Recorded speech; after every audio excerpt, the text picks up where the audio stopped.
Continuando. Então, a nosso objetivo aqui, o meu objetivo dessas ciências políticas, como acadêmico de ciências políticas, dentro desse seminário de ciências políticas, é falar, explicar com clareza para você. Vamos lá. A democracia participativa, a democracia representativa, na qual nós estamos vendo nossos representantes aí, que representam o povo, fazendo pelo povo, na qual nós, democraticamente, fomos participantes de um pleito eleitoral, democraticamente fomos alistados com o direito de ter um título na mão para escolher o nosso representante para um cargo público executivo, para um cargo público legislativo, e ali eles lutarem, trabalharem em prol de uma nação, de um estado e de um município, não em prol de uma classe, de uma categoria, porque as categorias já são organizadas, já tem sua assessoria de advogado para acionar, para lutar pelos seus direitos.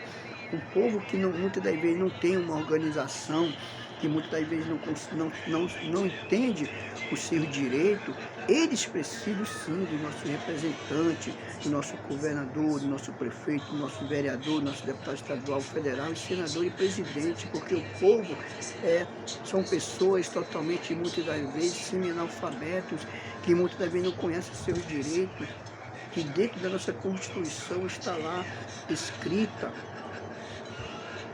Nós não pedimos favor de nenhum governante, nem estadual, nem municipal, nem executivo, nem legislativo. É de obrigação de praticar aquilo que está escrito dentro da nossa Constituição Federal. Entendeu? O povo não está pedindo favor de nenhum representante que ele colocou no poder. Simplesmente que o representante tem o dever, a obrigação, a responsabilidade, compromisso de administrativamente, entendeu? Uma probabilidade administrativa com recurso que são retirados das nossas camadas sociais, que são atributos impostos, para que esse recurso venha a ser aplicado, investido na nação brasileira, no estado brasileiro e no município, para que venha desenvolver uma humanidade, não só investimento tecnológico, de matérias, mas sim investimento humano também. Intelectualismo humano que vai desenvolver uma nação. Quem desenvolve uma nação começa tudo pelo conhecimento, que nós temos exemplo de várias nações que se desenvolveram por buscarem conhecimento e hoje são potência de alta tecnologia, né? Então nós temos que entender que todo o desenvolvimento humano veio de uma educação de qualidade, para a pessoa inovar e criar novas tecnologias no investimento humano, entendeu? Vamos lá. A democracia participativa, a democracia representativa, eu já expliquei, é quando a gente vai votar, ter o direito de escolher nossos candidatos. Representativa, quando a gente colocamos cada político lá nos seus deveres, em lugares de cargo, como legislativo e executivo. Eles estão ali para trabalhar pelo povo, pela nação, pelo estado, pelo município. Então, é bem resumido aqui esse ensinamento acadêmico de ciências políticas, para que não venha totalmente fazer você ficar confuso.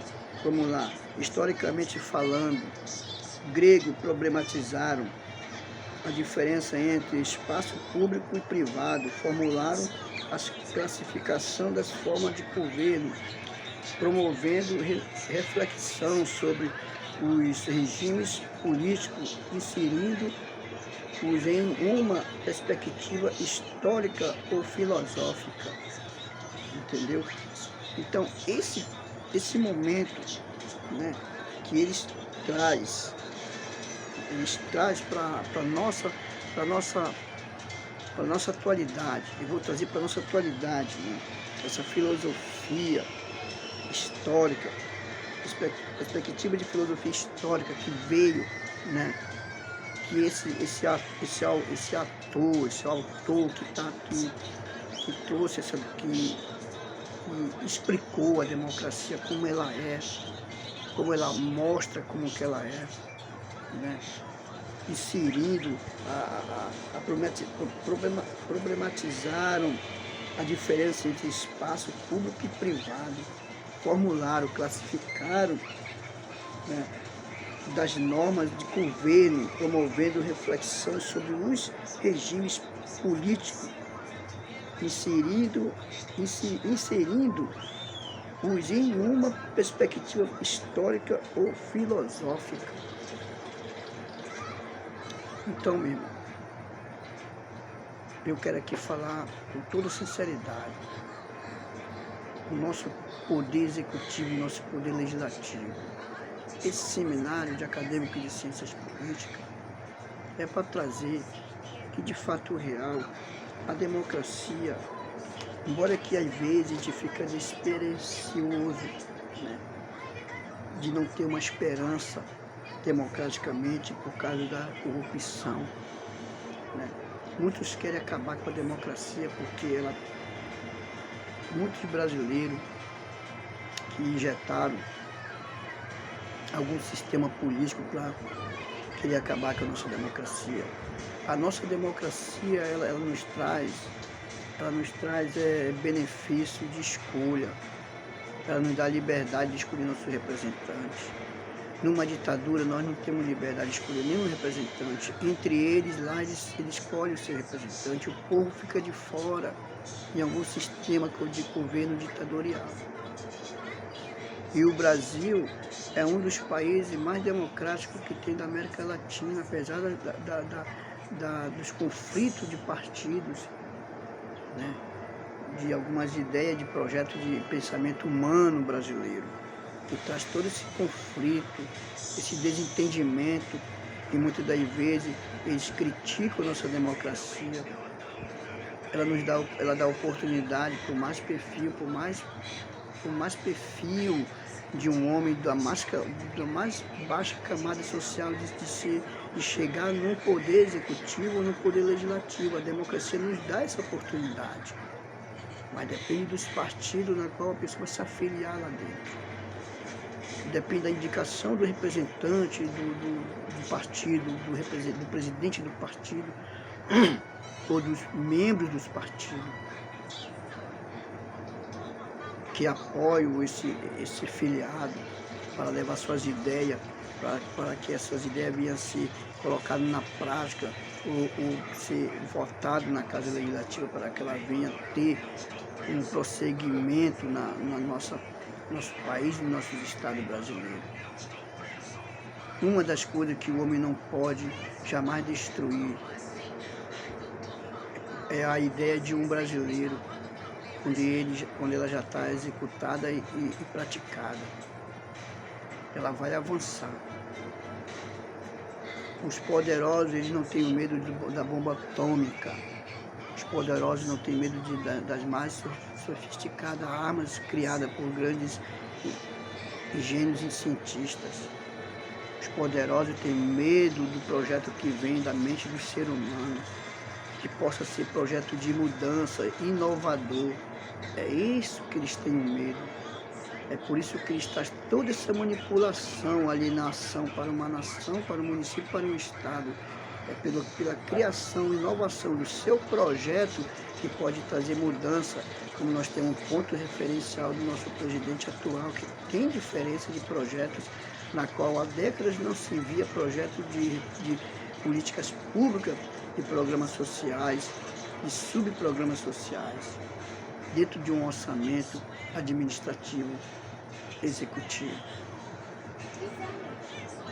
Há século, há década, o povo brasileiro vem sendo injustiçado pelas camadas mais privilegiadas e pelos políticos, pelas classes políticas e pelas classes de burguesia. Não contra nenhum deles, que são todos brasileiros, mas eles têm que ter mentalidade de brasileiro, pensamento de brasileiro, não pensamento de europeu ou de norte-americano.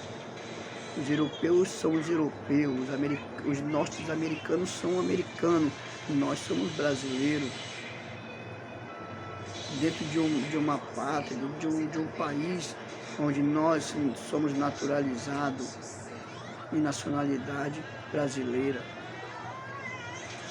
Nós temos que defender nossa pátria, não ser influenciado pelos europeus ou pelos norte-americanos, mas ter uma posição de brasileiro, de dar valor à nossa cultura, à nossa democracia e nossas leis. Esse é o perfil de um verdadeiro patriota, de um verdadeiro nacionalista, de um verdadeiro brasileiro que ama sua pátria, seu estado e seu município, independente dos problemas sociais. Esse é o perfil de um verdadeiro brasileiro, não de querer levar todos os problemas do nosso país para um país que não tem nada a ver com o nosso país, certo?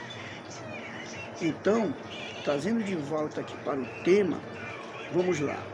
Eu estou fazendo uma citese, entendeu, gente? Quando eu estou aqui, eu não estou sendo fora do tema, mas eu estou trazendo aqui uma citese para que você entenda claramente o texto, entendeu?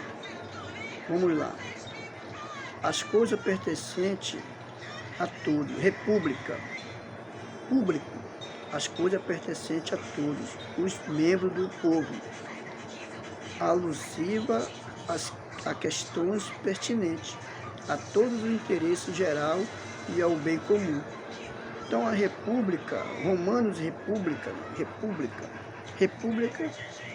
público, né? É pertencente a todos.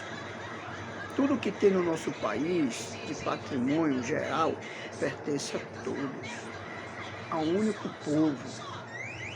Tudo que tem no nosso país brasileiro, município, estadual, municipal, pertence a todos, porque é público, desde os cofres públicos, desde o MONE, que é cobrado das taxas de imposto e de atributos, é pertencente ao público, a todos, mas tem uma pequena grupos que nós colocamos no poder executivo e legislativo para administrar esse recurso que são adquiridos pelos atributos, pelas cargas tributárias. E ali enche os cofres públicos e esse dinheiro tem que ser aplicado no estado e no município, em programas sociais, em projetos de desenvolvimento tecnológico, de desenvolvimento periférico. Todo esse recurso que o cofre público colhe para a União tem que ser aplicado no investimento de uma nação, de um estado e de um município, para que o povo venha crescer, prosperar e assim essa economia, esse comércio, essa prosperidade venha atingir, chegar em todas as camadas sociais, não numa minoria, mas sim na igualdade, uma equidade, né? Você está vendo essa minha mão aqui? Ela está em ordem de equidade, certo? Para dar um exemplo aqui, exemplificar aqui, entendeu? Então, um exemplo de equidade, todo mundo na igualdade, né? Então, eu acho justo isso. Um salário muito mais melhor, uma saúde muito mais melhor, uma educação pública excelente, uma saúde excelente, um salário excelente, tanto para nossas camadas, para todas as camadas sociais, mas não querer ver o brasileiro sempre ali na miséria e na pobreza. Cidadão que pensa dessa maneira não é um cidadão, me desculpa a palavra, mas é um animal irracional. Egoístas e orgulhosos, que só querem só para si, não querem repartir, não querem compartilhar. A riqueza que é produzida pelos nossos operários, que muitas das vezes produzem um material, um produto que tem que muitas das vezes comprar pagando parceladamente, certo? Eu estou dentro de uma indústria de fabricação de carro, de moto, de LED, de televisões certificadas tecnologicamente, de computadores, de celulares. Eu estou ali produzindo, eu estou trabalhando ali dentro. Mas para mim ter esse produto, eu tenho que parcelar. as camadas sociais mais elevadas, eles têm o livre-arbítrio de comprar qualquer objeto sem pensar em dizer que vai faltar para esse aqui. Então, meu irmão, é claro de saber, é claro de ver o que se passa no nosso país. Vamos lá. Eu expliquei aqui um pouco sobre a república, né? Público, coisas pertencentes a todos os membros do povo, né? Dei uma explicada aqui e exemplifiquei também. Vamos lá. Agora, do lado da religião, a Idade Média, o pensamento político europeu define pelo direito divino, ou seja, a expansão da religiosidade determina as relações políticas. Há muito tempos atrás, segundo as histórias, nós sabemos que muitos poderes religiosos tomavam decisões na vida do ser humano. Eles tinham o poder do conhecimento e muitas das simplesmente tomavam decisões politicamente também. Junto com essas monarquias, né, essas monarquias, o papado naquele tempo tinha o poder de decidir também a política, né? Mas hoje nós estamos vendo que todos esses sistemas não deram certo. Então, a seara política é a seara política, a seara religiosa é a da seara religiosa. Então, cada um no seu campo, cada um no seu campo. E faz do seu campo um bem-estar de desenvolver aquela família espiritualmente, religiosamente, na sua ética, na sua moral, na sua doutrina, na sua disciplina.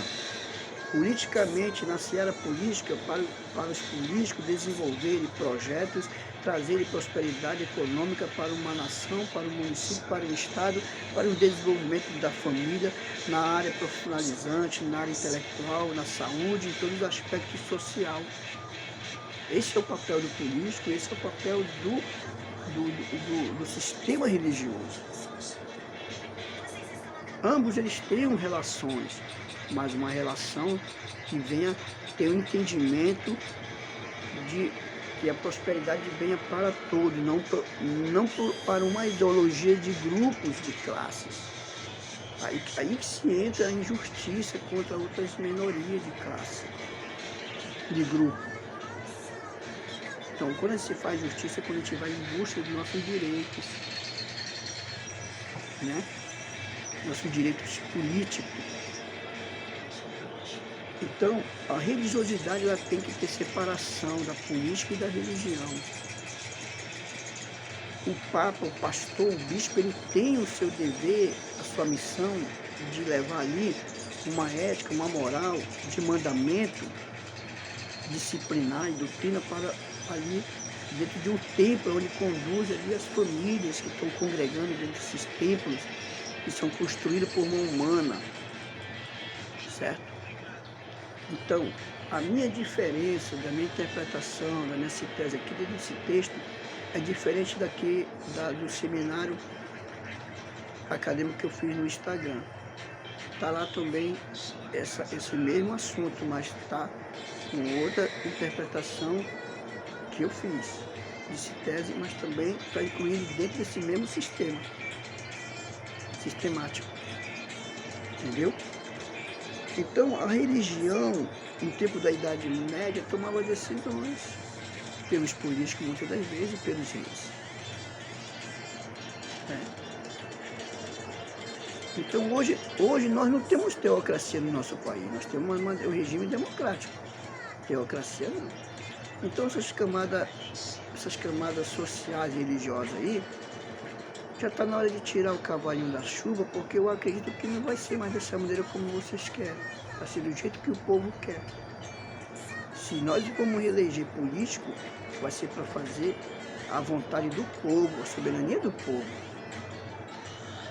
Nós vivemos num regime democrático, onde o povo tem o poder de decidir quem vai colocar no cargo público, para executivo,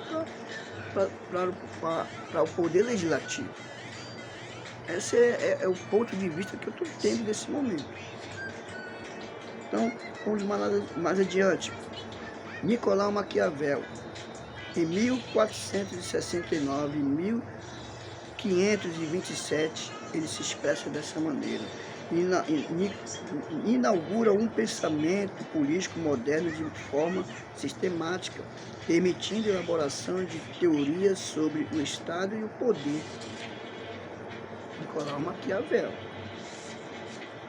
separa a religião e a política, desconectando a ética e a moral da política, formula a teoria objetiva científica para a política, né? Nicolau Maquiavel ele observou esse ponto aí, porque as igrejas elas eram muito ligadas à política. Então ele observou que tem que ter uma separação aí. Por uma parte desse texto eu sou a favor. Mas eu não sou a favor que ele falou, desconectando a ética e a moral da política. Ali entra com uma fórmula de teorias objetivas científicas para a política.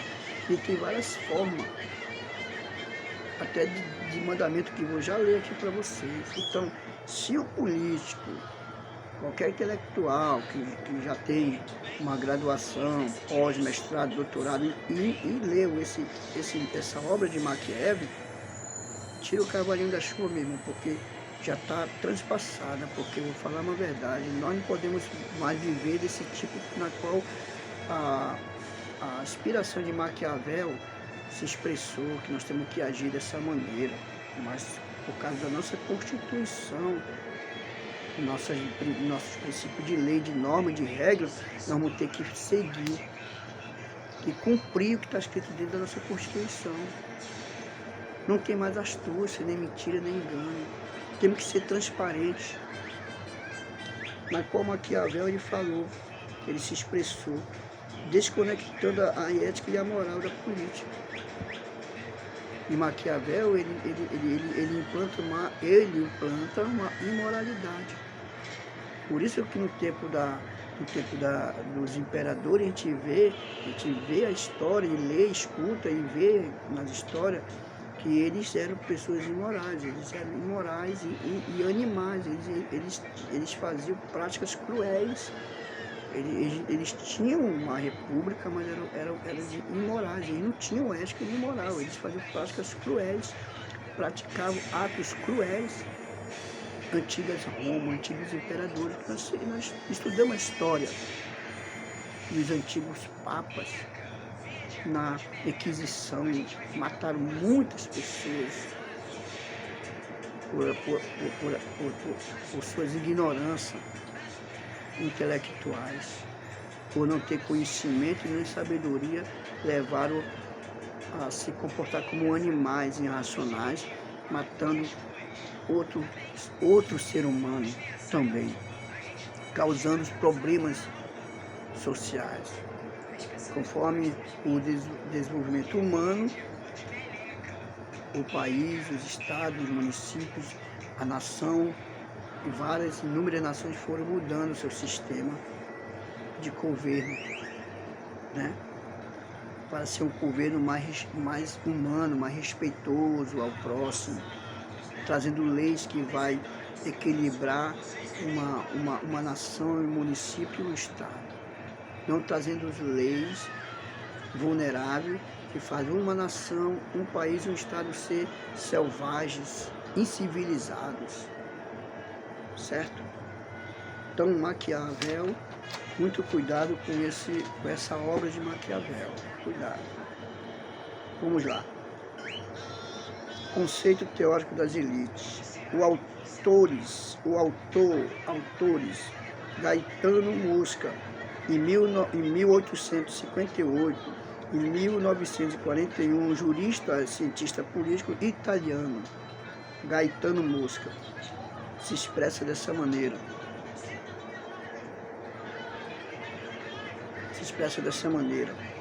Considerando um dos expoentes da teoria das elites, crítico às formas de governo, monarquia, democracia e oligarquia, pois para ele o que existe como forma de governo. Para ele o que existe é como uma forma de governo. Porque há aqueles que governam e os que são governados. E invariavelmente é apenas a minoria política que governa, até mesmo em sistema que se diz democrático, certo? Então, esse sistema democrático é para a gente entender por que o Brasil, se utilizando desse sistema democrático, ainda está na situação que está. Por que o Brasil, a gente vê nos estados e nos municípios, por que o Brasil ainda está numa situação de selvageria, de bruta crueldade, de uma camada excluída e marginalizada, que transpiram, que mostram a sua essência do mal, de uma nação, que é o Brasil.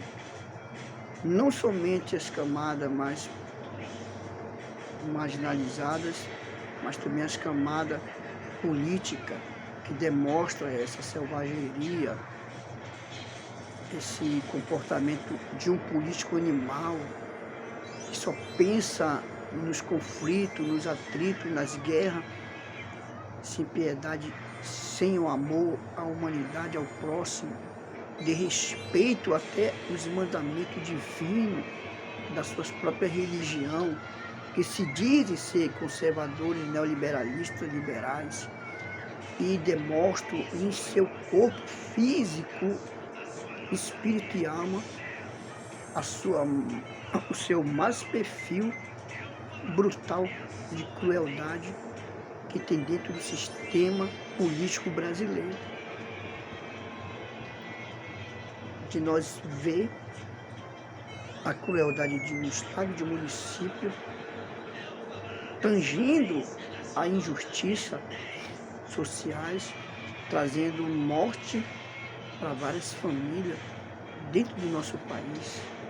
Olha o nível onde o Brasil chegou, de homens que se dizem intelectuais, formados, talvez na Europa ou lá na faculdade reconhecida, renomada, Harvard, se considera conservadores, neoliberalistas, políticos de extrema direita, que puramente irracionais, selvagens, se transparece diante de uma luz que veio a mostrar suas verdadeiras faces, e as máscaras caem, certo?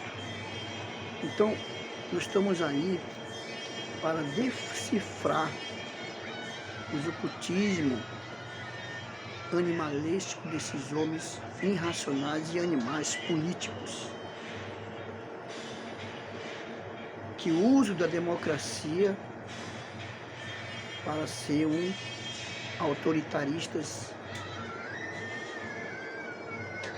legislativos. Vamos mais adiante. E aqui vamos ver, vamos ler a ideia, o pensamento, o ensinamento de Nicolau Maquiavel. Olha os conselhos, a influência que ele deu para esses políticos atual de hoje.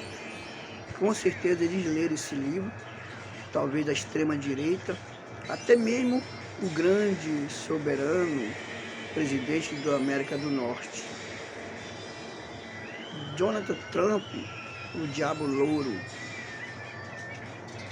da direita, da extrema direita, conservador, neoliberalista,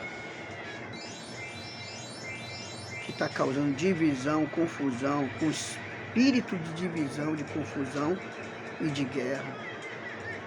Quer causar o caos, apocalipse. Mas não vai causar não, mano.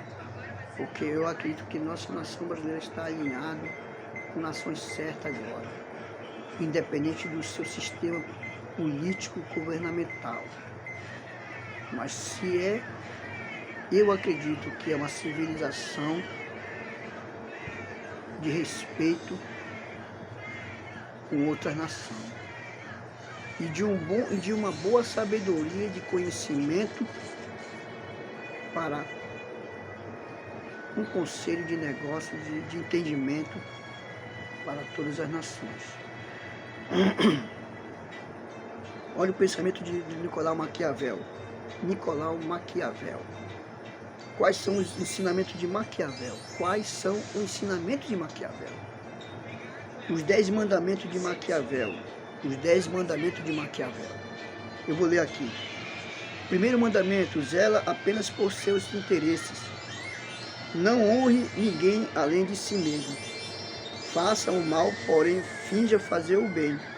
Cobice, procura obter tudo o que puder. Seja fio, seja brutal.